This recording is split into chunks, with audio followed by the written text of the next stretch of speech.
अजीज़ान इकरामी,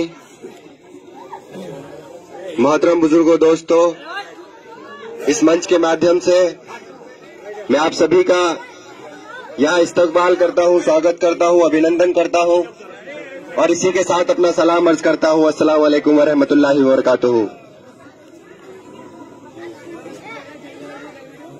एक शेर के साथ मैं अपनी बात को शुरू करूंगा कि सूरज सितारे चांद मेरे पास में रहे, जब तक तुम्हारे हाथ मेरे हाथ में रहे, और शाखों से टूट जाएं वो पत्ते नहीं है हम, तुम आंधियों से कह दो कि औकात में रहें। अजीज़ान ग्रामी, जैसा कि आप सभी को मालूम है कि चुनावी बिगुल बज चुका है। सभी लोग आप लोगों के बीच आ रहे हैं।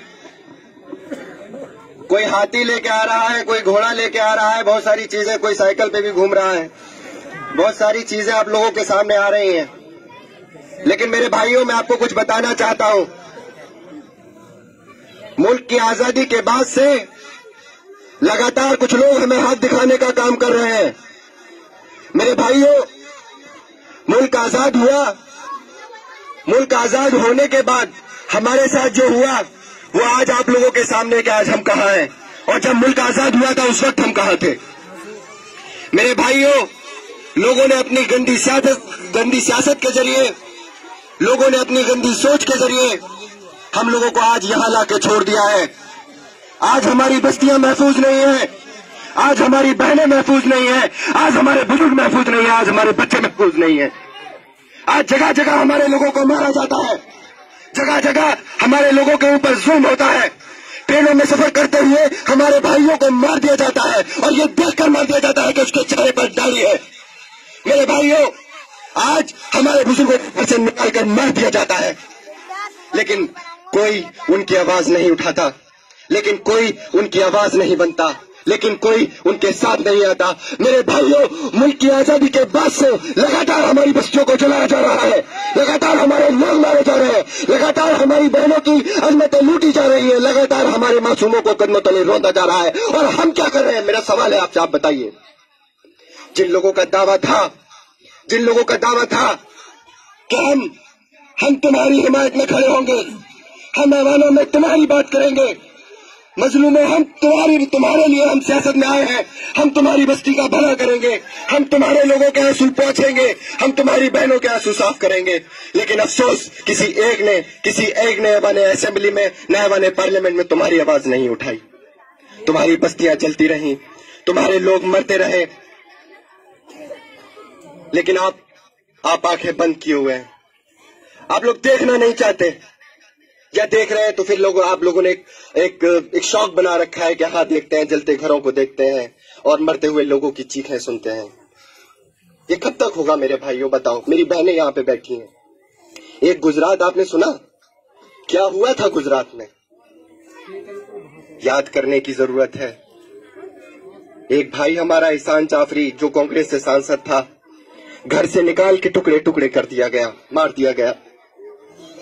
हमारी बहनों के साथ क्या हुआ मैं तुम्हें ये भी बताता हूँ। बहुत जल्द भूल जाते हो ना, कोई और नेता तुम्हें अपने मन से ये बात याद नहीं दिलाएगा, लेकिन ऑल इंडिया मजलिस इत्तेहादुल मुस्लिमीन मेरा मंच है, बैरिस्टर सऊदीन ओवैसी मेरे कायद है, हर मसले पर तुम्हारी आवाज उठाते हैं। और इन्होंने कहा अपने संगठन से कि हाँ, जहाँ जाओ वहाँ हक बताना, और मैं हक ही बताऊंगा। मेरे भाइयों, जो गुजरात के अंदर जो हुआ, उसमें मैं कहूंगा कि इंसानियत वहां पूरी तरीके से अपना दम तोड़ चुकी थी। हमारी बहनों के पेट चीरे जा रहे थे और पेट से बच्चे को निकाल के माथे पे ओम लिखा गया था। मेरे भाइयों, बताओ, क्या आपकी जिम्मेदारी नहीं थी? क्या आप बहुत बड़े बड़े बाहुबली नेता बनते हैं? क्या इनकी जिम्मेदारी नहीं थी ये उनकी आवाज उठाते? क्या इनकी जिम्मेदारी नहीं थी? बताइए मुझे। जब गुजरात के अंदर से जब मेरी जली बहनों के जनाजे उठाए जा रहे थे तो ये सब मेरों के साथ हुआ। किसी और के साथ होता ना साहब, सफेद हस्ती से मिट जाते। आज मुल्क के अंदर हमें कहा जाता है कि पाकिस्तान भेजेंगे, आज हमें कहा जाता है वहां भेजेंगे, आज हमें रास्ते में सफर करते हुए मार दिया जाता है, आज हमें मजदूरी का कह के तुम्हें मजदूरी देंगे, चलो काम करो, वहां ले जाके हमें कुल्हाड़ी से मार दिया जाता है और बाकायदा वीडियो बनाई जाती है। लेकिन एक हमारी आवाज नहीं उठाता। अगर कोई आवाज उठाता है तो बैरिस्टर असदुद्दीन ओवैसी। बताइए, क्या हमारी जिम्मेदारी नहीं है कि हम आप लोगों की आवाज उठाएं?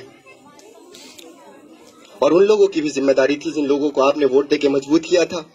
बताइए मुझे, यहाँ बहुत बड़े बाहुबली, बहुत बड़े ताकत भर नेता रहे होंगे। बताइए ऐवान असेंबली में कितना डिबेट किए हैं, बताइए मुझे। पूरा मुजफ्फरनगर जल गया था, पूरा मुजफ्फरनगर जल गया था। एक आवाज नहीं उठाई इन कमबख्तों ने, एक आवाज नहीं उठाई। लेकिन मेरे बुजुर्ग यहाँ बैठे हैं और मैं अपने बुजुर्गों के सामने ये बात रख रहा हूँ। मैं चाहता हूं कि वो हमारे साथ आए, वो हमारे साथ आए। आज मुल्क के अंदर हम लोगों के साथ हो क्या रहा है? कश्मीर के अंदर 100 दिन से लॉकडाउन किया गया, सब कुछ बंद था, सब कुछ बंद था। वहां से वीडियो आ रही थी हमारे पास, कुछ बहनों ने वीडियो बनाया जो कहती थी कि उत्तर प्रदेश के भाइयों हमारा साथ दो, हम लोगों पे जुल्म हो रहा है, हमारे बच्चे भूख से मर रहे हैं, हमारा साथ दो, हमारे साथ आओ। हमारे हमारे हमारे अब्बा को घर से ले गए हैं कुछ लोग, अब्बा घर नहीं आए। ए उत्तर प्रदेश के भाइयों, ए बंगाल के भाइयों, ए दिल्ली के भाइयों, हमारा साथ दो, वो बहनें कह रही थी। लेकिन ये जो सेकुलरिज्म का दावा करने वाले लोग, मायावती, मुलायम सिंह यादव और ये सोनिया गांधी, राहुल गांधी, ये तमाम सब दिल्ली में बैठ के मस्ती काट रहे थे। किसी ने तुम्हारी आवाज उठाई? लेकिन तुम्हारे हक में अगर कोई खड़ा हुआ तो बैरिस्टर असदुद्दीन ओवैसी साहब थे, और कोई नहीं था आपके साथ। हर मौके पर आपको मजबूत किया, हर मौके पर। अभी CAA का देखा, आप लोगों को इस मुल्क से निकालने की साजिश हो रही थी। क्या किया ऐवान पार्लियामेंट के अंदर? वो बिल जो तुम्हारे खिलाफ था, वो बिल जो इस देश के संविधान के खिलाफ था, फाड़ दिया गया। इस देश के पार्लियामेंट में खड़े होकर ला इलाहा इल्लल्लाह पढ़ने वाला बंदा उस बिल को फाड़ देता है क्योंकि वो तुम्हारे खिलाफ था। बताइए किसी नेता ने फाड़ा? बताइए। हमारी मस्जिद को हमसे छीना गया, लोगों ने, जिन लोगों को सेकुलर कहते वो लोग बधाइयां दे रहे थे। मातम कौन मना रहा था? बैरिस्टर असदुद्दीन ओवैसी। लेकिन इलेक्शन आया, सिर्फ इलेक्शन का नाम नारा लगाना, शोर मचाना नहीं है। और कब से मचा रहे हो ये शोर? कब से मचा रहे हो? कब सोचोगे इन बच्चों के मुस्तकबिल के बारे में? और मैं आपको एक बात साफ कह देना चाहता हूँ कि जब गुजरात जल सकता है, भिवंडी में सब कुछ हो सकता है, मुरादाबाद में ईदगाह में नमाज पढ़ते हुए